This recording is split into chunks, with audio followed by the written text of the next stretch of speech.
Most of the churches, and please don't take me wrong, most of the churches today focus on the preaching, on focusing on the orator, the speaker, how elaborate he or she can speak, how knowledgeable they are. And there's nothing wrong with that. I've heard some great men and women of God preach. I've sat and I've wept while they preached. And I'm thinking, oh God, if I could just half preach like some of them. I've heard some words that turn my spirit and burn inside of me. And I'm sitting there and I'm saying, God, if I could just preach like that. If I could just preach like that. We focus on the preaching. We focus, and please, folks, you got to tune me in. You're going to take me wrong this morning. We focus on the worship, and we need worship. There's nothing wrong with worship. We focus on this preaching and the worship leaders and the worship songs that we sing. And don't get me wrong, the glory of God fills our sanctuaries. And we're blessed when we hear the message of the hour and we hear the songs of Zion and people rejoicing. Don't take me wrong, but listen to me. I think we're forgetting something. I think we're forgetting that there comes a time that we need to spend alone with God. And that time is prayer. You cannot substitute prayer for anything.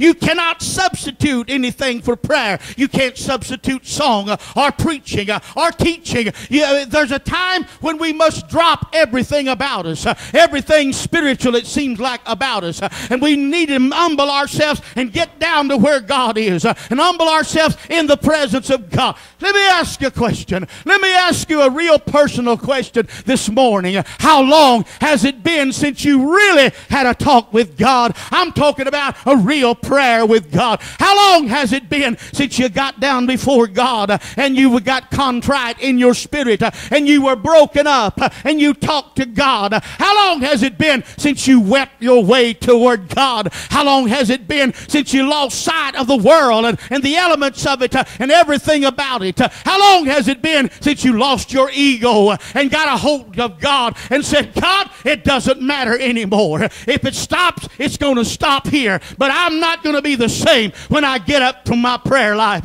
I'm not going to be the same anymore when I walk through those doors. I'm going to be on fire for God because, God, I'm meeting you here today around the altars.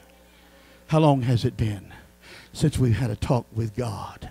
The 5th chapter of Esther is a beautiful story. If you've never read it, you need to read it. The 5th chapter of Esther. It talks about Queen Esther coming before the presence of the king.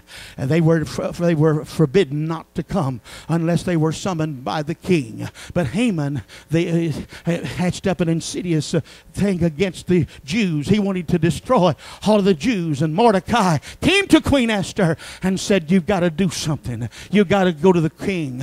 Oh, listen to me. And he told her, he said, maybe God has put you in the kingdom for such an hour. Oh, church, could it be that God has put us in this place for such an hour to get a hold of him? And the Bible said that he said to her, you've got to approach the king. And the Bible said that Esther fasted for 3 days. And then finally she went into where the king was. Guess what happened? I believe God will give you favor when you get humble. I believe God will bless every effort that you put forth if you'll serve him in the beauty of holiness. The Bible said when she entered into the court, guess what happened? The king stretched his scepter toward her, accepted her, and he said, what do you want? I'm putting it in my words now. What do you want, Queen Esther? I'll give you anything your heart's desire, even the half of my kingdom. Listen to me, church. It shows us a beautiful story of a woman interceding for her nation. Her nation was doomed. Her nation was going to be annihilated, but she went before the king.